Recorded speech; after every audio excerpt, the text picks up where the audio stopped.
हरियाणा में राहुल की एंट्री होते ही बीजेपी की हालत टाइट हो गई है।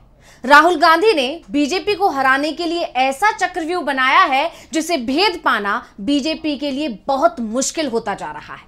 हरियाणा विधानसभा चुनाव के लिए राहुल गांधी ने जो रणनीति तैयार कर ली है, उसे देखकर तो राजनीति के जानकार ये दावा तक कर रहे हैं कि कहीं ऐसा ना हो कि बीजेपी का सूपड़ा ही साफ हो जाए। आखिर ऐसा क्या प्लान बनाया है राहुल गांधी ने, इसी पर हम अपनी स्पेशल रिपोर्ट में करेंगे चर्चा। नमस्कार, मैं हूं अंशिता। तो क्या अब हरियाणा में खिलाड़ी बिगाड़ेंगे बीजेपी का खेल? ये सवाल तब उठने लगा जब राहुल गांधी और विनेश फोगाट और बजरंग पूनिया की मुलाकात हुई। करीब 15 मिनट तक ये मुलाकात चली और इस 15 मिनट की मुलाकात ने जो है सियासी गलियारों में चर्चा को गरमा दिया।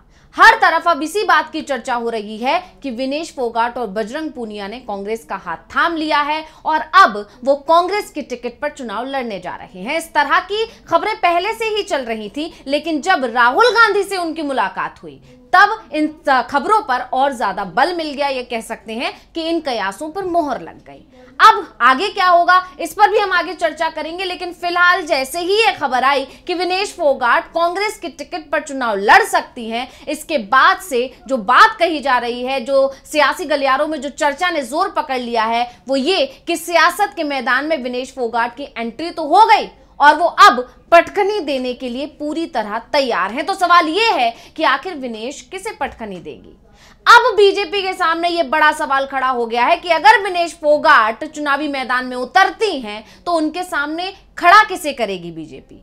किसे चुनावी मैदान में उतारेगी जिससे जो विनेश फोगाट को वो मात देने की कोशिश कर सके? हालांकि जिस तरह के माहौल बने हुए हैं हरियाणा में खिलाड़ियों को लेकर और खास तौर पर विनेश फोगाट को लेकर, जो भी अभी पिछले दिनों ओलंपिक के दौरान उनके साथ हुआ, उससे एक सिंपैथी लोगों की विनेश फोगाट के साथ जुड़ी हुई है। और ये तब भी देखने को मिला था जब विनेश फोगाट भारत लौटी थी और उस समय लोगों का जो हुजूम उनसे मिलने के लिए खड़ा हुआ था, जो लोग वहां पहुंचे थे, हर किसी की आंखें नम थी जब विनेश भारत लौटी थी। तो इस तरह की जो तस्वीरें निकल कर आई थी, उससे ये साफ है कि विनेश फोगाट कांग्रेस के साथ खड़ी होती हैं तो इसका फायदा कांग्रेस को मिलेगा ही, और इस बात को कांग्रेस भी समझती है। इसीलिए जब विनेश फोगाट भारत लौटी थी तो उस समय दीपेंद्र हुड्डा उनसे मिलने गए थे और उन दोनों की जो मुलाकात थी उसको कांग्रेस ने अपने ट्विटर हैंडल पर साझा भी किया था और उस मुलाकात ने ही इस चर्चा को जोर दे दिया था कि अब हो सकता है विनेश फोगाट राजनीति में एंट्री करें। हालांकि उस वक्त इस तरह की जो बातें थी उसको ज्यादा तवज्जो नहीं दिया गया था, लेकिन उस दिन से ही ये बातें होने लगी थी कि अब विनेश जो है राजनीति में एंट्री कर सकती हैं।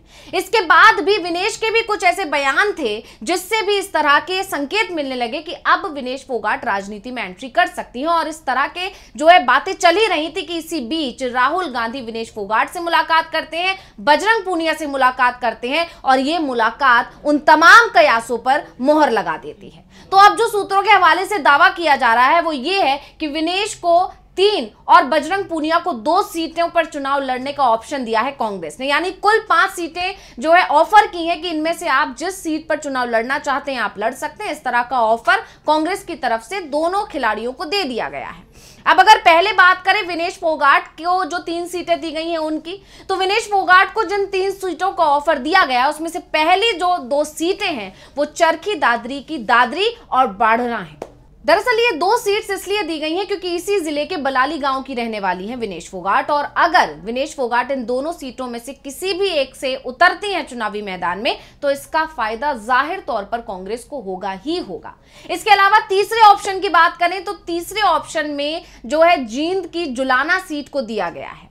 अब ये सीट क्यों दी गई है, ये भी बड़ा सवाल है कि आखिर जो है एक तरफ तो वो सीट दी गई जहां की रहने वाली है विनेश फोगाट, जाहिर तौर पर इसका फायदा मिलेगा, तो ये तीसरी सीट जुलाना सीट क्यों दी गई है? तो आपको बता दें कि यहां पर विनेश फोगाट का ससुराल है, यानी दोनों ही जगह से विनेश फोगाट का एक कनेक्शन है और पर्सनल कनेक्शन है। और कांग्रेस जानती है कि अगर विनेश फोगाट इन तीनों ही सीटों में से किसी एक सीट को चुनती है तो उसका फायदा विनेश फोगाट को मिलेगा, और खास तौर पर तब जब उनके खिलाफ एक सिंपैथी का माहौल है पूरे हरियाणा में। सिर्फ देश, जैसा कि आप जानते हैं कि विनेश फोगाट को लेकर पूरे देश में सिंपैथी है, क्योंकि उनके लिए ये भी आरोप लगाए गए थे कि उन्हें साजिशन डिस्क्वालीफाई करवाया गया है। तो इस तरह की तमाम चीजों के बीच अब जब यह खबर आती है कि विनेश फोगाट राजनीति में कदम रखने जा रही हैं और कांग्रेस ही उनको जो है टिकट देने जा रही है, तो इसका फायदा कांग्रेस को मिलना तय माना जा रहा है और इसी वजह से बीजेपी परेशान है। अब बात करें अगर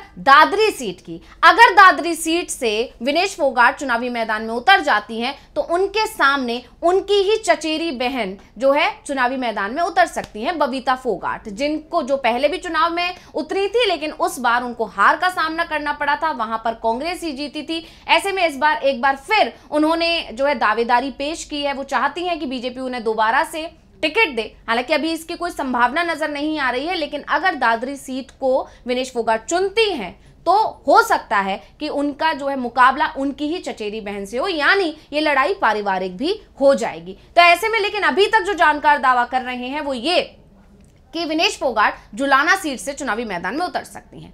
वहीं बजरंग पूनिया की भी अगर बात कर लें कि उनको कौन सी 2 सीट्स ऑफर की गई है, जैसा कि मैंने आपको बताया कुल 5 सीटें दोनों खिलाड़ियों के सामने रखी हैं कांग्रेस ने, जिसमें से 3 सीटें विनेश फोगाट के सामने रखी गई हैं और 2 सीटें जो है बजरंग पूनिया के सामने रखी गई। तो उसके मुताबिक बहादुरगढ़ और भिवानी का ऑप्शन जो है बजरंग पूनिया को दिया गया है। अब ये दोनों सीटें बजरंग पूनिया को इसलिए दी गई हैं क्योंकि ये दोनों ही सीट जाट बाहुल्य सीट है और इससे बजरंग पूनिया को अच्छा खासा फायदा हो सकता है और बजरंग पूनिया को अगर फायदा होगा तो जाहिर तौर पर इसका फायदा कांग्रेस को होगा ही होगा।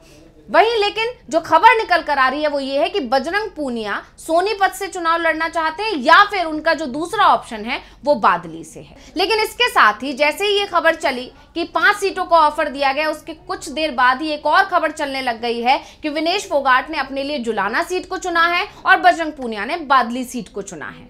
अब ये खबर जैसे ही आई है इसके बाद से एक बात यहां भी अटक रही है कि विनेश फोगाट जुलाना सीट से लड़ सकती हैं, लेकिन बजरंग पूनिया की सीट पर शायद पेच फंस सकता है। ऐसा इसलिए क्योंकि बादली सीट पर कांग्रेस लगभग नाम फाइनल कर चुकी है और कुलदीप वत्स को वहां से चुनावी मैदान में उतार सकती है। और क्योंकि कुलदीप वत्स जो है ब्राह्मण समाज से आते हैं और वहां पर उनका अच्छा खासा दबदबा है और कांग्रेस नहीं चाहेगी कि उनको नाराज किया जाए। हालांकि इस तरह की अभी सिर्फ बातें चल रही हैं कि बादली सीट पर उनका नाम फाइनल किया गया है, इस पे कोई भी अभी तक कोई दावा नहीं किया गया और ना ही कांग्रेस की तरफ से कोई भी आधिकारिक घोषणा की गई है कि वो इस सीट से चुनावी मैदान में उतरने वाले हैं। जाहिर तौर पर जानकार ये भी दावा कर रहे हैं कि कांग्रेस कोई भी गलती तो नहीं करेगी, बहुत ही सोच समझ के एक अच्छी रणनीति के साथ ही चुनावी मैदान में इन दोनों को उतारेगी और टिकट बंटवारा करेगी, क्योंकि वो जानती है कि अगर टिकट बंटवारे में कोई भी पेच फंसा या कोई भी जो है नाराज हुआ तो उसका फायदा बीजेपी उठाने की पूरी कोशिश करेगी। इसीलिए कांग्रेस पहले से ही एक अच्छी रणनीति के साथ चुनावी मैदान में उतर रही है।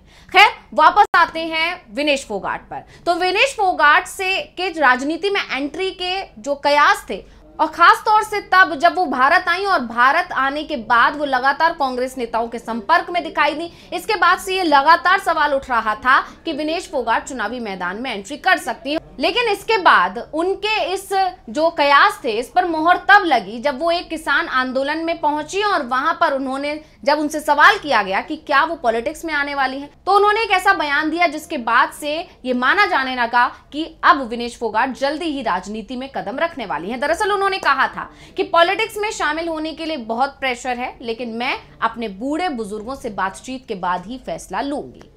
अब जिस तरह से अब ये खबर आ रही है कि राहुल गांधी मिलते हैं, मिलने के बाद ये खबर चलने लगती है कि 5 सीटों का ऑफर दिया है, तो राहुल गांधी जिस तरह से कांग्रेस का नेतृत्व कर रहे हैं और एक अच्छी रणनीति के साथ बीजेपी को घेरने की प्लानिंग कर रहे हैं, उससे साफ हो गया है कि बीजेपी की स्थिति बहुत ज्यादा खराब होने वाली है, जो पहले से ही है, क्योंकि बीजेपी के अंदर सब कुछ ठीक नहीं है। उसके अलावा एंटी इनकम्बेंसी तो राज्य में भारी है ही।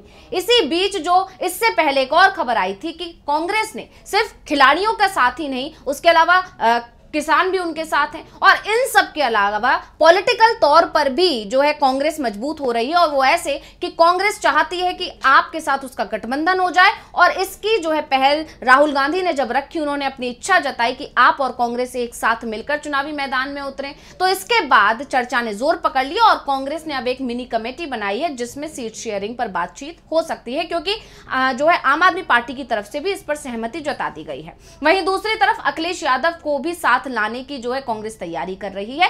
यानी कांग्रेस ने चौतरफा बीजेपी को घेरने की प्लानिंग कर ली है हरियाणा विधानसभा चुनाव में, और जिससे बीजेपी जो है चारों खाने चित होती हुई यहां नजर आ रही है। इस तरह के दावे किए जा रहे हैं कि बीजेपी की हालत बहुत ज्यादा खराब हो सकती है हरियाणा विधानसभा चुनाव में।